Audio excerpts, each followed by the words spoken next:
武者震いがする。久しぶりだな。追われる立場に戻るのは。Dracule Mihawk is a fraud. It's something that I would say if I was still reading at a 5th grade level. There are some who would seek to downplay the greatness of Mihawk by bringing up his seemingly lackluster performance during Marineford War, such as him briefly clashing with Vista and Crocodile, his attacks getting blocked by Jozu and Dazbones, and his attacks being avoided by Luffy. However, those arguments are mediocre at best, in my opinion. Based on the lore, Mihawk had to have been holding back significantly against everyone he matched up against at Marineford, unless you genuinely think the likes of Jozu, Vista, and Crocodile are on par with the Emperors. Jozu and Dazbones blocked casual swings of the sword when Mihawk wasn't anticipating the need to cut more durable materials like metal and diamond. Swordsmen have shown that they need to make certain adjustments depending on what they are cutting, and diamond is the 2nd or 3rd most durable known material in the series, up there with pure sea stone and whatever poneglyphs are made out of. And despite what Mihawk said about not holding back against Luffy, he clearly was, and Luffy literally has the thickest plot armor in the series. So now that we've got those out of the way, let's give the man credit where credit is due. Mihawk is a renowned swordsman whose blade knows no equal. He trained relentlessly for many years, challenging more and more powerful foes until he had no more worthy challengers. He is the world's strongest swordsman who sits at the top as the strongest of all swordsmen. He currently holds the world's strongest swordsman title and is proclaimed to be exactly that, both inside and outside of the story. Support and reiteration of this notion can be found in both various chapters of the manga as well as various statements in the Vivarcard data books. He is said to have greater swordsmanship skills than even his former rival, Shanks. So as you can see, Mihawk's strength with the blade is thoroughly documented. But what if I were to tell you that Mihawk's supremacy wasn't necessarily solidified? I say that to say this. There are some questions and inconsistencies that arise when you read in between the lines of things like Mihawk's title and how it's attained, Mihawk's reasoning for refusing to duel Shanks, Mihawk's state of boredom, and Mihawk's desire to be surpassed. The first point to discuss is the world's strongest swordsman title, and mainly how it's attained. The context behind Mihawk becoming and holding the world's strongest swordsman title is completely unknown to us. We honestly don't even know for sure how the rightful holder of the title is determined. It would be really convenient if the One Piece world functioned like a video game leaderboard that tracked power levels and knew exactly who objectively deserved what title and when. However, based on how Zoro is seemingly going to attain the title by defeating whoever the title holder is at the time in a duel, we can infer that is the only rightful way to attain it, under normal circumstances anyway. So if the current title holder must be defeated by a challenger in a duel for a new title holder to be crowned, then the fact that Mihawk has refused to duel Shanks for 12 years does sort of call Mihawk's legitimacy into question. Who controls whether Mihawk and Shanks duel each other? That would be Mihawk. Who's been preventing the duels from happening? That would be Mihawk. Is the onus on Shanks to just attack an unwilling participant in Mihawk? That's doubtful, as I highly suspect that the Swordsman Code would frown upon that kind of thing. So it would honestly seem like Shanks isn't the world's strongest swordsman simply because of a lack of opportunity and not necessarily a lack of ability. Allow me to put things into perspective using an analogy. Let's say there's a world champion boxer. In boxing, the current world champion typically needs to be defeated by a challenger to crown a new world champion. If the current world champion effectively retires, as in they just don't fight any more challengers, let alone worthy challengers like the #1 contender, and the boxing regulatory entity that they're subject to doesn't vacate their championship status, which definitely wouldn't happen in real life, by the way, then could anyone else ever become the new world champion? The answer to that question is no. That is effectively what Mihawk has done here. He's refused to accept the challenges of Shanks, an emperor, and probably the only swordsman who currently has a chance of beating him for 12 years straight. So when things like, he is the world's strongest swordsman who sits at the top as the strongest of all swordsmen, and Mihawk's swordsmanship skills are greater than even Shanks are brought up, it's equally possible that they are in reference to the expectations synonymous with the title and not necessarily what is the objective reality of things.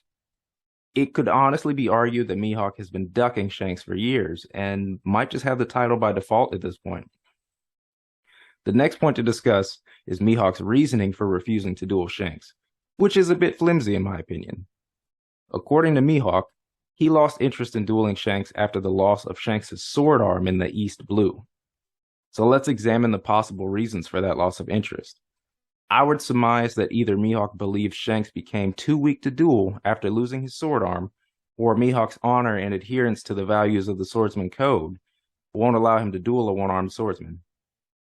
Regarding the possibility of Shanks becoming too weak, Oda has stated that losing an arm didn't weaken Shanks at all, apparently. Perhaps Shanks was ambidextrous already.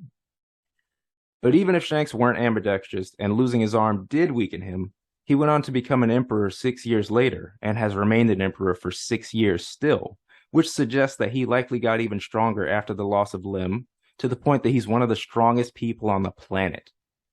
However, Mihawk being disinterested in fighting an emperor because they're too weak would likely make him the strongest character in the series by a margin that's wider than all of outside, which we have no evidence to support, and it would be narratively inconsistent if the character that Luffy was destined to surpass, aka Roger, was weaker than the character that Zoro was destined to surpass, aka Mihawk. And then it gets kind of strange when we see that Mihawk is somewhat interested in fighting an Emperor's commander in Vista, a respectable swordsman in his own right, but someone who honestly shouldn't even be able to shine Mihawk's shoes, let alone give him a real challenge when they're going all out. Regarding the possibility of Mihawk not being interested in dueling Shanks just because of a personal choice, then that's fine and likely even. Although that personal choice led Mihawk to a life of boredom, as I will soon explain. The next point to discuss is Mihawk's overwhelming sense of boredom in life. When Shanks went to the East Blue 12 years ago, he lost his sword arm. However, Shanks wasn't the only one to lose something that day. Mihawk lost his greatest rival, along with any semblance of enjoyment that he once felt from the countless legendary duels they shared. In the wake of that event, Mihawk was doomed to a life of boredom, where he's resorted to things like harassing small-time pirates like Don Krieg all the way from the Grand Line back to the East Blue just to kill some time. But I have to wonder if that doom of boredom was self-imposed. And if so, then why would Mihawk make such a choice?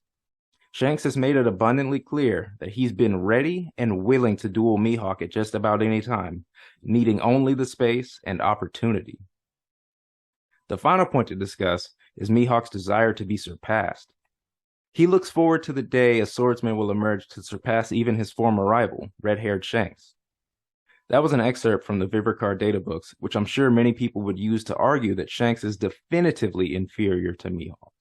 However, I would recontextualize that excerpt by pointing out that Mihawk is also looking forward to the day a swordsman will emerge to surpass himself, which he believes he's found in Zoro. The fact that Mihawk has two different desires for future challengers is particularly telling to me. If Mihawk were definitively superior to Shanks, then him desiring a swordsman to surpass himself would make him also desiring a swordsman to surpass the supposedly inferior Shanks redundant. And yet, Oda has seen fit to allow both of these desires to exist. So if both of these desires rightfully and logically exist, then both of these desires would have to effectively lead to the same outcome. But based on all of the information I've laid out, I think we can logically conclude that Mihawk and Shanks are and have been portrayed as equals, at least up to this current point in the story. Mihawk holding the world's strongest swordsman title isn't necessarily an automatic badge of supremacy or even an accurate representation of the state of things between them.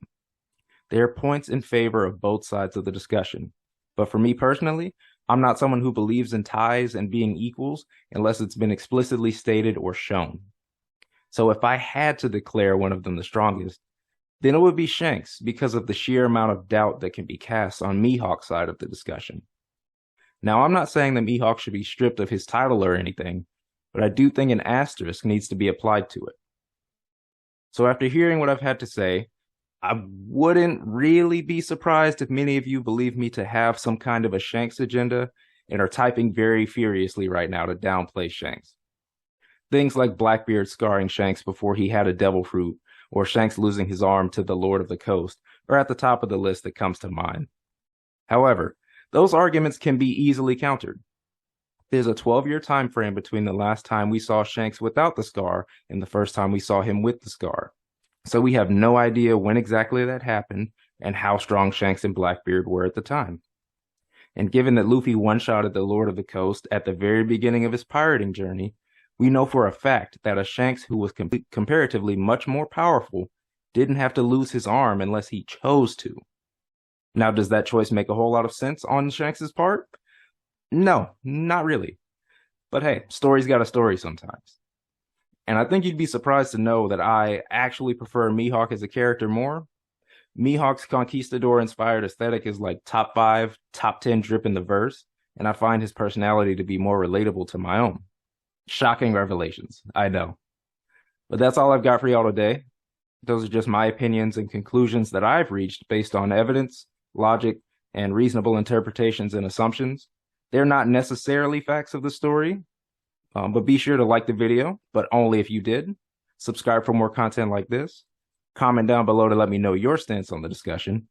Feel free to disagree with me if you do, but please do it respectfully and give an explanation as to why, along with your evidence.